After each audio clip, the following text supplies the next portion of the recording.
Okay bye.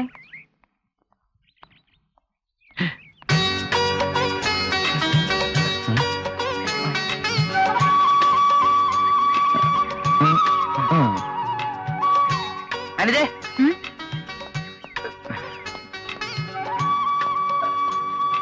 ആരാ മനസ്സിലായില്ലല്ലോ? ഞാൻ മാണിക്യമംഗലത്ത് അനന്തകൃഷ്ണൻ തമ്പി. അടുപ്പമുള്ളവര് എന്നെ അനന്തുന്ന് വിളിക്കും. എന്നെ അനന്തുന്ന് വിളിച്ചാൽ മതി. ഇയാള് എങ്ങനെ വിളിക്കണം എന്നൊക്കെ പിന്നെ തീരുമാനിക്കാം. എന്നെ എന്തിനാ വിളിച്ചു നിർത്തിയെന്ന് പറ. പറയാം. എന്റെ ഓർമ്മ ശരിയാണെങ്കിൽ ഇന്നേക്ക് 1.5 വർഷം മുമ്പ്, കൃത്യമായി പറഞ്ഞാൽ ഡിസംബർ 12-ാം തീയതി വെള്ളിയാഴ്ച സന്ധ്യയ്ക്ക് 6:15 ഫാഷൻ ടെക്സ്റ്റൈൽസിൽ ഡ്രസ് എടുക്കാൻ അനിത വന്നിരുന്നു. ശരിയല്ലേ? അന്ന് മാത്രമല്ല, അതിന് മുൻപും പിൻപും പലതവണ ഞാൻ അവിടെ പോയിട്ടുണ്ട്. അവിടെ വെച്ചാണ് ഞാൻ അന്നാണ് കാണുന്നത്. അനിത എന്നെ കണ്ടതായി ഓർക്കുന്നുണ്ടോ? അവിടെ വെച്ചെന്നല്ല, വേറെ എവിടെ വെച്ചും കണ്ടതായി ഞാൻ ഓർക്കുന്നില്ല. എന്താ പറയാനുള്ളതെന്ന് വെച്ചാ പറ. എനിക്ക് പോകാൻ ധൃതിയുണ്ട്. കോളേജിൽ BA ഫസ്റ്റ് ഇയർ ലിറ്ററേച്ചറിന് പഠിച്ചോണ്ടിരിക്കല്ലേ? ഞാൻ BA കഴിഞ്ഞ കമ്പ്യൂട്ടറിന് പഠിച്ചോണ്ടിരിക്കുക. ഈ നമ്മുടെ ഈ ജീവിതമാകുന്ന തോണി യാത്ര പങ്കായത്തിന്റെ അതിന്റെ അഭാവത്തില് ഇപ്പൊ രോഗം പിടികിട്ടി. ഇതങ്ങ് നേരത്തെ പറഞ്ഞാൽ മതിയായിരുന്നല്ലോ. അത് കണ്ടുമുട്ടിയ ഉടൻ ഐ ലവ് യു എന്ന് പറയുന്നത് ബാലിശമായതുകൊണ്ടാ അല്പം കൂടി പോളിഷ്ഡ് ആയിട്ട് ഞാൻ ഒരു അടി കിട്ടോ?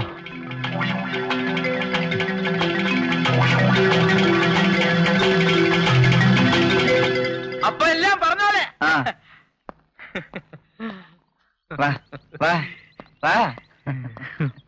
എന്തായി? ട്രാക്കിൽ വീണു.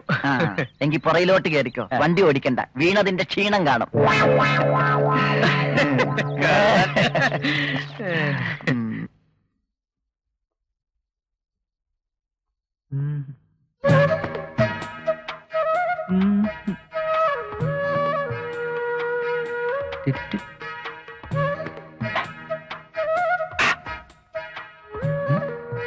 അനന്തേട്ടാ, എന്താ വേണ്ടേ?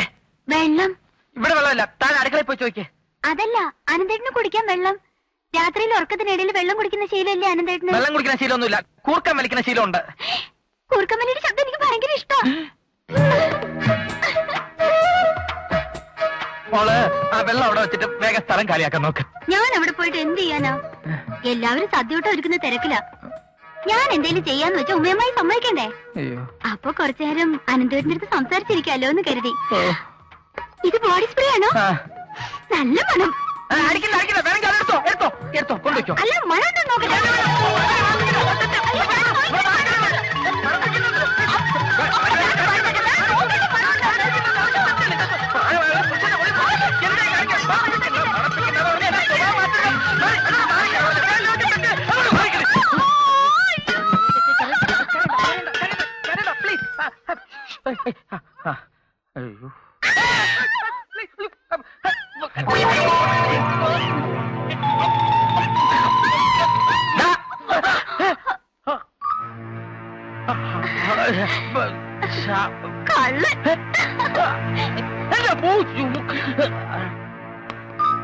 അച്ഛ, ഞാനൊന്നും ഗൗരി സ്പ്രേ വെള്ളം. ഓർമ്മ ബുദ്ധിയുള്ള ഒരു പോലീസുകാരനാണ് ഞാൻ.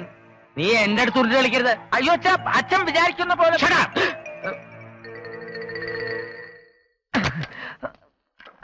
ആ ഷേണായുടെ പങ്കിന്ന് മണ്ണെണ്ണ പെട്രോൾ അടിച്ചപ്പോഴേ ഞാൻ പറഞ്ഞതാ. അപ്പൊ നീ കേട്ടില്ല. ഇനി എന്നെ കൊണ്ട് വയ്യ. വേറെ നീ ചവിട്ട്. വെറുതെ അല്ല നിന്നെ ചെല്ലും ചെലവും തന്നെ എന്റെ കൂടെ നിർത്തിയിരിക്കുന്നത്. ഇതിനൊക്കെ തന്നെയാ. ചവിട്ടടാ.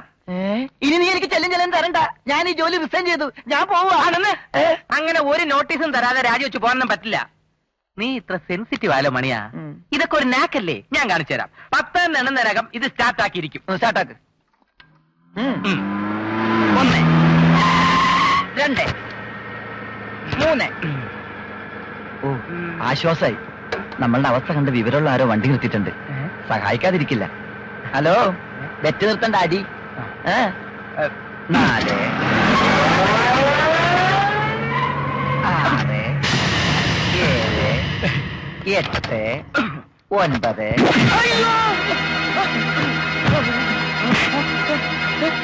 നിന്നെ കണ്ടുപിടിക്കില്ല എന്ന് വിചാരിച്ചോടാ. നിങ്ങൾ ആരാ? എനിക്ക് മനസ്സിലായില്ല.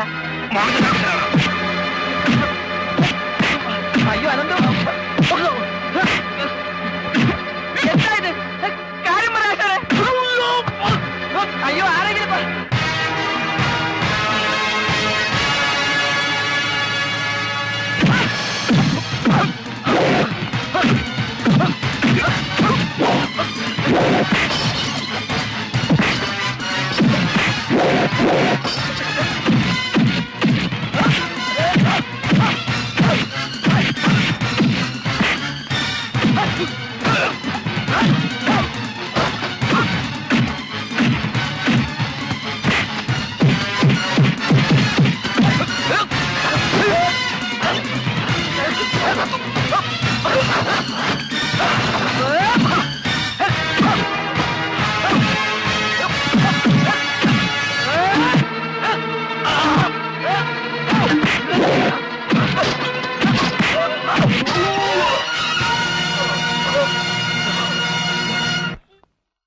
ആരാ?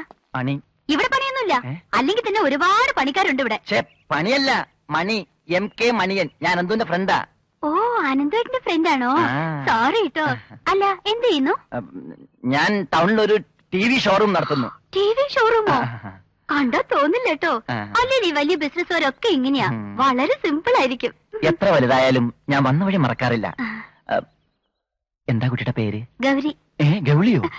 ശ്ശോ, ഈ മണിയൻ ചേട്ടൻ ഗൗരിന്ന്. നല്ല പേര്. ഇതൊക്കെ ഒരു നിമിത്തമാണ് ഗൗരി.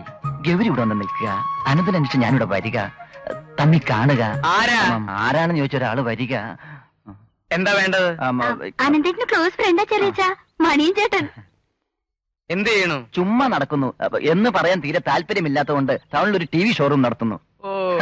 ഇതാര് മണിയോ? ആ. നാഴികയ്ക്ക് 40 തൊട്ട് ഇവിടെ കയറി ഇറങ്ങുന്നവനെ ഇവിടെ ഒരു ആവശ്യം വന്നപ്പോ നിന്റെ പൊടി പോലും കാണാനില്ലല്ലോ. നീ ഇപ്പൊ ജീവിച്ചിരിപ്പുണ്ടോടാ? ഉണ്ട്. അവൻ എന്തുവാടാ നിന്റെ പണിമണി? അതിപ്പോ ടൗണിലൊരു വീഡിയോ ഷോപ്പ് TVയുടെ. അനന്തമില്ലേ അനന്തിന്റെ അച്ഛാ? അവൻ മേലെ കിടന്നുറങ്ങുക. ഞാൻ ഉണർത്താം. ഈ ചെക്കൻ ആരാണ് പറഞ്ഞത്?